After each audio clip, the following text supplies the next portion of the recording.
commentaries of Vedas. The fundamental aspect is that, is God everything omnipotent to undertake any action at his will? In that sense, what would happen? I will commit some sins. I will perpetrate some arbitrary actions which violate others. But if I pray to the God, is he powerful enough to condone all these mistakes and give me great success? Is God that powerful? In that sense, what would happen? Anyone in the society can commit any crime, and just by offering a simple prayer, he would be at ease to go away. He would be let off very easily. Is that the principle of Veda? That's one question. For that, the scriptures have given us a broader vision. Look, man, God is not at will. You are reaping the dividends of your past karmas. That is why, even if you are a archaka, a priest, a worshipper at a particular temple, you are bound to undergo the fruits of your previous actions. So God is not at will to confer you any benefit as you want. Let's take one only example. Suppose you are an assistant to the president of a country. Being an assistant will give you the proximity and access to the most powerful person on the land. Would that mean that incumbent president is at will to confer you the vice presidency or the prime ministership or any ministry or any bureaucratic position? Is he at will? No. You have to earn your credentials. You have to deserve to be attaining a particular position. So then what should be your approach towards God? Does that relegate his position to a nominal figure? That is the one important aspect which would be dealt upon by Dr. Chirravuri Srirama Sharma garu. Before I request him to start his presentation, I would give the synopsis in Telugu language and also introduce the speakers to the audience. Brahmasri Chirravuri Srirama Sharma గారు వేదభాష్యంలోను మీమాంసా శాస్త్రంలోను వైదిక కర్మలు అనేటటువంటి శ్రౌత భాగంలో కూడా చక్కటి నిష్ణాతులైనటువంటి విద్వాంసులు. భగవంతుడు సర్వవ్యాపకుడు, సర్వశక్తిమంతుడు అని మనం అందరం కూడా భావిస్తూనే ఉంటాం. భగవంతుడు సర్వశక్తిమంతుడైనట్లయితే మనం ఏ పని చేసినా చేయకపోయినా సరే ఒక ప్రార్థన వల్ల మన యొక్క తప్పులన్నింటినీ కూడా పక్కన పెట్టి దేవుడు మనకు కావాల్సినటువంటి, మనం కోరినటువంటి వరాలను ఇవ్వగలమా? స్వామీజీ ఎప్పుడూ చెప్తూ ఉంటారు, కొట్టేది ఒక కొబ్బరికాయ, అడిగేదేమో ₹1,00,00,000 అని. నువ్వు కొట్టేటటువంటి 10 రూపాయల కొబ్బరికాయలకి ₹1,00,00,000 భగవంతుడికి ఇచ్చి, మళ్ళీ నేను నీకు స్వామి నీకు ₹1,000 ఇస్తాను అంటే, ఈ ₹1,00,00,000 నీకు ఇవ్వడం ఎందుకు? నీ దగ్గర నుంచి ₹1,000 ఆయన తీసుకోవడం ఎందుకు? ఇదేం వ్యాపారాలు కాదు కదా. వ్యాపారి కూడా ఆ పని చేయడు కదా. ఎంత తెలివి తక్కువడు కూడా ఆ పని చేయడు కదా. మరి భగవంతుడి యొక్క స్వాతంత్ర్యం ఏ స్థాయిలో ఉంటుంది? మనం తోచినవన్నీ చేసి భగవంతుడి దగ్గర చేయొచ్చా అంటే, మనకి కర్మ సిద్ధాంతం అని మీమాంసా శాస్త్రం ప్రతిపాదిస్తోంది.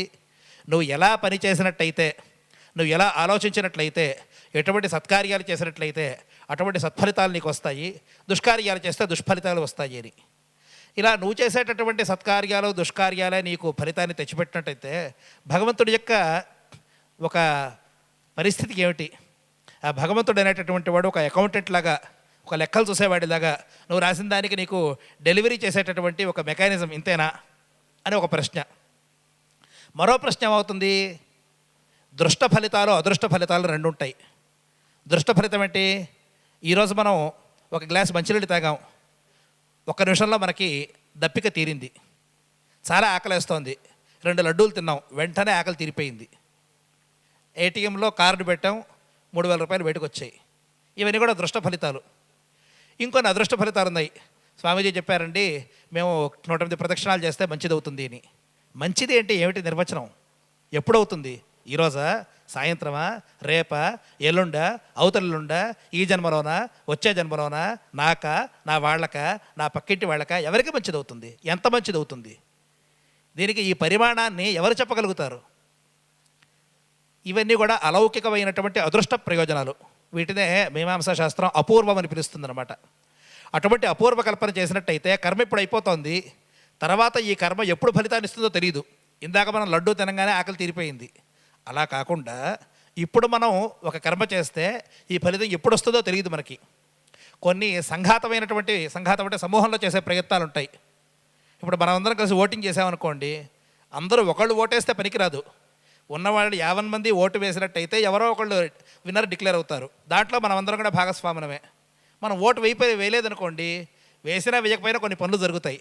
మరి నీ యొక్క పాత్ర ఎలా ఉండాలి? సమూహ రూపంలో చేసేటప్పుడు నీకు ఎంతవరకు ప్రపోర్షనేట్ కంటే నీ యొక్క నిష్పత్తి ప్రకారంగా ఎంత నీకు ప్రయోజనం ఉంటుంది? ఇటువంటి ప్రశ్నలు చాలా మనకి లోకంలో ఉదగిస్తూ ఉంటాయి. వీటన్నిటి కూడా కర్మ సిద్ధాంతం చాలా చక్కగా వివరిస్తోంది. దాంట్లో ఈశ్వరుడి యొక్క పాత్ర ఏ విధంగా ఉంటుంది అని అద్భుతమైనటువంటి వివరణ ఉంది. అటువంటి వివరణ ఇవ్వాలంటే మనకి మీమాంసా శాస్త్రమే ప్రధానమైనటువంటిది. దాంట్లో పూర్వ ఉత్తర మీమాంసలు ఉన్నాయి. ఈ ఇద్దరు విద్వాంసులు కూడా పూర్వ మీమాంస ఉత్తర మీమాంసలలో చాలా అద్భుతమైనటువంటి పాండిత్యం కలిగినటువంటి వారు. ఇద్దరు కూడా శాస్త్రనిధి అనేటటువంటి ఒక బిరుదుని స్వామీజీ వారి ద్వారా స్వీకరించారు. వీరిని ఇప్పుడు మాట్లాడవలసిందిగా కోరుతున్నాం. ఈ సెషన్ అయిన తర్వాత స్వామీజీ ఇక్కడికి వచ్చి అందరినీ కూడా అనుగ్రహించబోతున్నారు. అలాగే మనం 3 రోజుల నుంచి జరుపుకున్నటువంటి రాష్ట్రీయ విద్వద్గోష్ఠి కూడా ఇప్పుడు సమాప్తం అవుతోంది. కాబట్టి బ్రహ్మశ్రీ శ్రీరామ శర్మ గారిని తమ యొక్క ప్రసంగాన్ని ప్రారంభించవలసిందిగా కోరుతున్నాం. అలాగే ఆర్వీఎస్ సంవధానులు గారు కూడా వేదికపైకి వచ్చి కూర్చుని వారు చెప్పేటటువంటి విషయాన్ని సంగ్రహంగా ఆంగ్లంలో ఒక 5 నిమిషాల తర్వాత చెప్పబోతున్నారు. జై గురుదత్త. ఓవర్ టు విద్వాన్ చిరాబురి శ్రీరామ శర్మ గారు.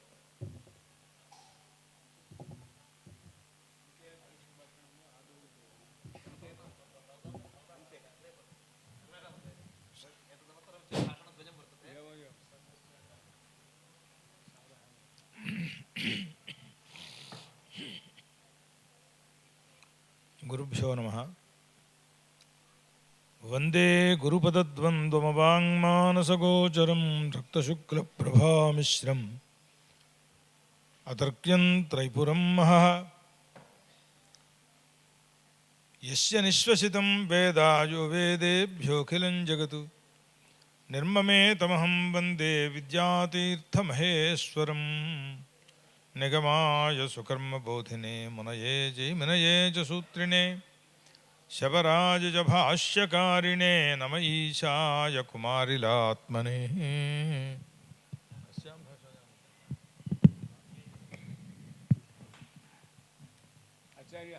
భాషా నియమితా అస్మాకం ఘనపాఠినः అస్మాకం భాషా నియమిత